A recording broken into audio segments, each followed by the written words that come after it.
So in this video, we'll be studying a transmission formed by a variable displacement pump and a fixed displacement motor. We refer to this as a hydrostatic transmission. So before we get into the nitty-gritty details of how this works, let's head out into the field and see one of these in action and see how capable it is.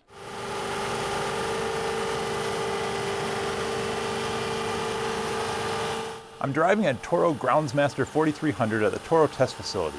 This machine uses a hydrostatic transmission.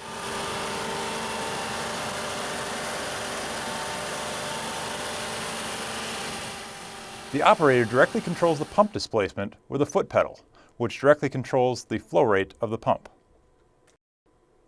This infinitely variable transmission offers seamless speed transitions, including reverse, where the pump displacement goes over center.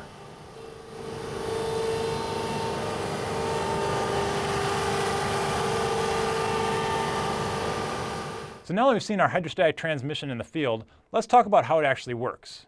One component that we need before we get there is a hydraulic motor. So a hydraulic motor is really just a pump where we're flipping our energy domains. So instead of having shaft power input and hydraulic power output, now we have hydraulic power input and shaft power output. One thing we have to pay attention to in the design of the unit is the valving and making sure that we can reverse the flow, but that just comes into the details of how the unit is designed. Now, as far as the symbols go, you'll note that in our pump, we have this triangle right here.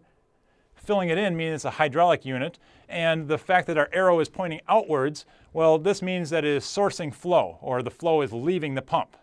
Now, our hydraulic motor also has a triangle, but now our triangle is pointing inwards. So we are sinking flow in this hydraulic motor, and this is the way we tell in a schematic whether or not we're talking about a pump or a motor. And again, we're just flipping what our two energy domains are here.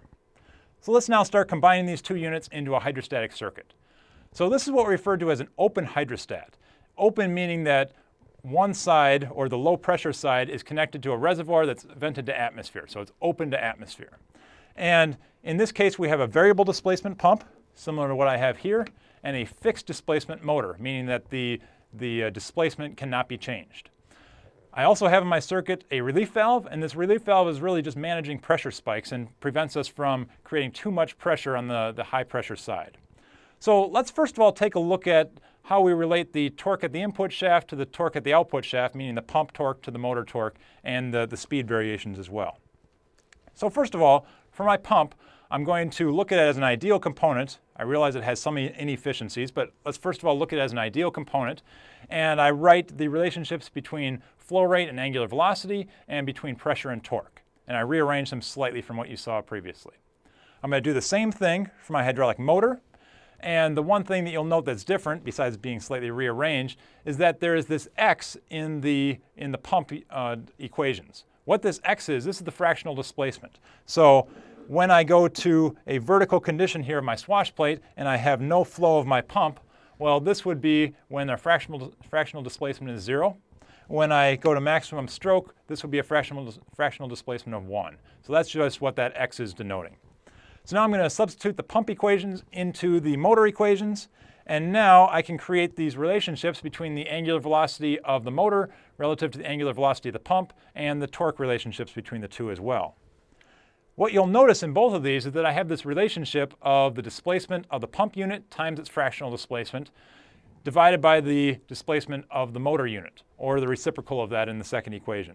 And we refer to this as our gear ratio. And this gear ratio is adjustable through our fractional displacement. So this is what allows us to do our speed variation as we were driving that vehicle with a hydrostatic transmission. So this open circuit is just fine for now, but we actually need some more components to get this to operate in the manner that you just saw. So the first question I'm going to ask is, what about going in reverse?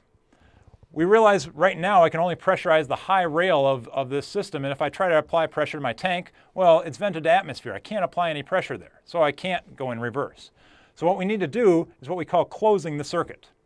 The way we close the circuit is really just connect both sides of the pump and motor to each other, and now we have a pump that can go over center, as this unit can, meaning that it can produce flow on either this being the high pressure port, or as I go over, this could be the high pressure port, and then we can go in reverse with this unit.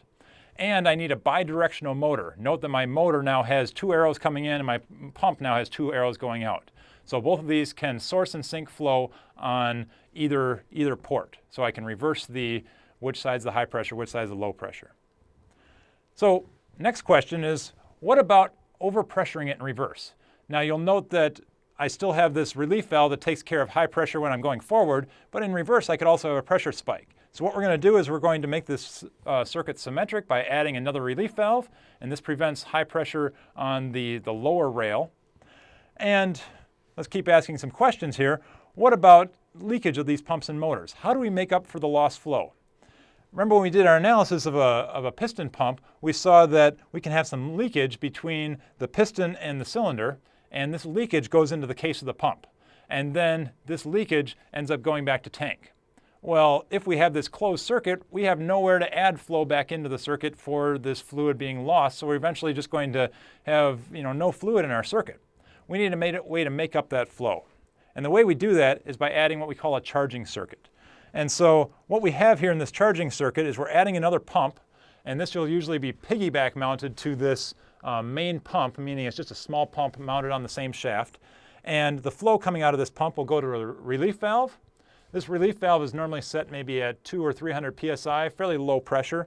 And then the rest of the flow coming out of the pump will go to these two check valves. So depending on which side of our circuit is the high pressure side, so if we're going forward, this would be the high pressure side and this check valve would stay closed. But this check valve down here would be seeing low pressure on the bottom, so we would get the flow from our charge pump going to the low pressure side.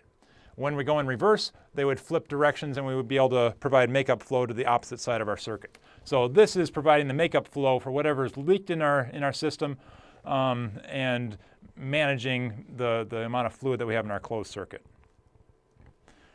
Now, I've also been talking about how important filtration is and cooling is. So anytime we make heat in a hydraulic circuit, that heat goes into the hydraulic fluid and we need to dissipate that in some way.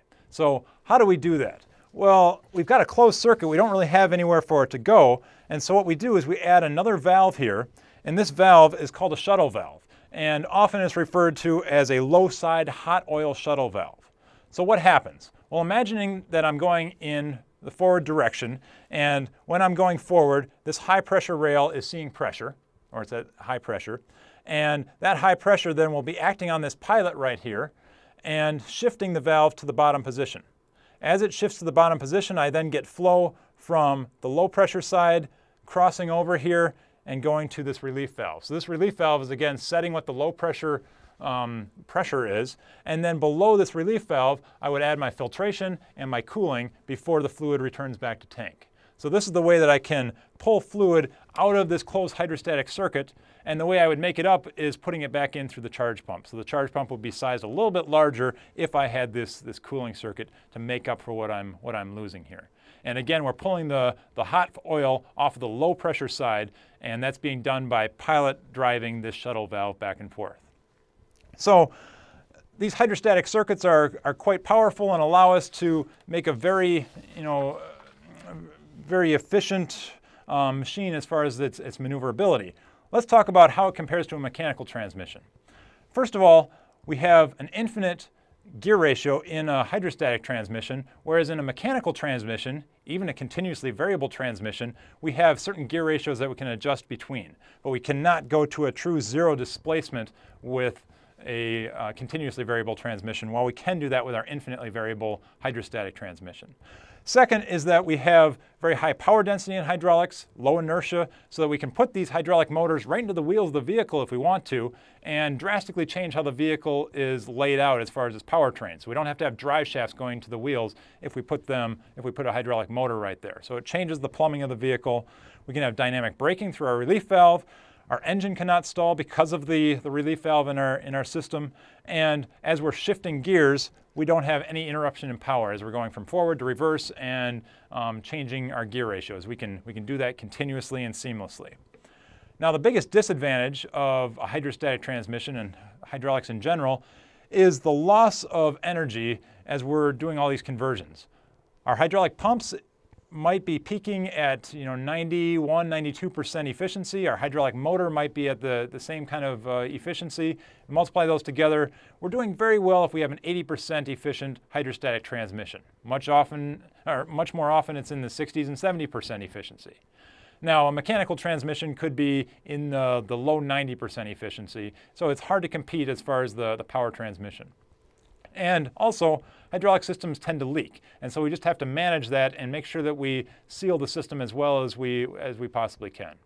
But again, these hydrostatic transmissions, give us a lot of variability in the way that the vehicle operates, and we're doing this by combining a variable displacement pump with a fixed displacement motor.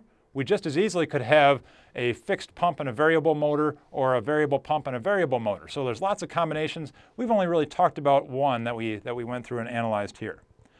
What we're going to be doing later in this class is we're going to take this same hydrostatic transmission but add energy storage to it in the form of a hydraulic accumulator. And this would then allow us to do regenerative braking for an application like a hydraulic hybrid vehicle. So we're going to be building on what we've talked about here today in a later lecture.